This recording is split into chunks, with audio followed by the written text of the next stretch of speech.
said, and the grant expired when? 2010. 2010, and then was there some evaluation of the results done either by the city or? Yes, I have a copy of the results.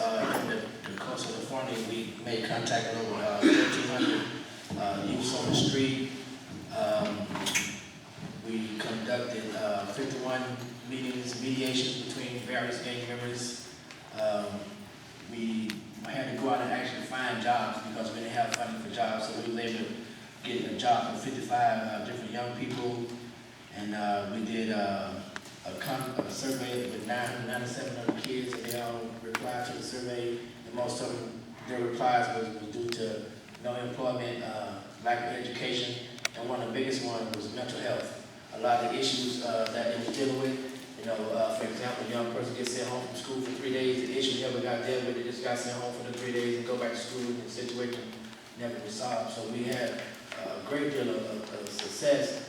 And the thing about it is, aside from the funding that Kaiser gave us, and I really appreciate what Kaiser did for us, we still had to contend for other resources when there was other funding going out to other agencies that wasn't doing street outreach, you know, not to put them down, but true facts is a true fact.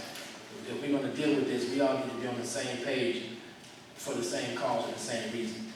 You know, it's proven, you know, so if it's something that's working, you know, why chop it off and start all over again? And that's what has happened. But through my efforts and Mr. Roberts' efforts and Mr. Steve Streeter, which operates a program called Root Causing, we have continued those efforts. But we're struggling just like everybody else.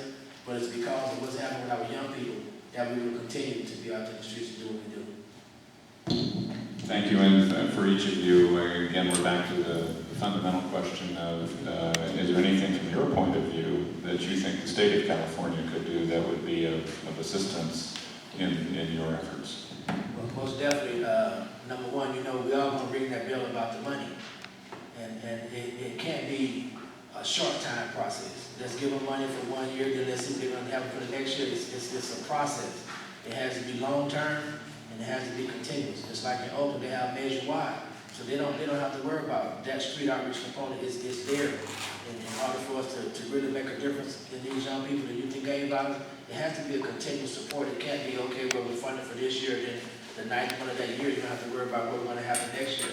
So from a state point of view, we definitely need the strong support, and everybody has to be on the same page, like from the city, the county, suppression, education. Everybody has to come together as a team, and let's deal with this because if a police officer can't call Greg King and say, hey, I have a kid over here on 8th Avenue, he said he knows you, can you come over and check him out? That's important, that's street credibility. And some of the times those issues that the young people have further on down the line cannot be avoided just by making that contact with the resources and the people that's involved. Most definitely from the state point of view.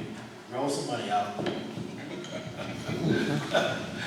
Well, I would just love to see the state collaborate more with faith-based. I'm very strongly believing that if we're going to see changes in this community, it's going to happen through faith-based.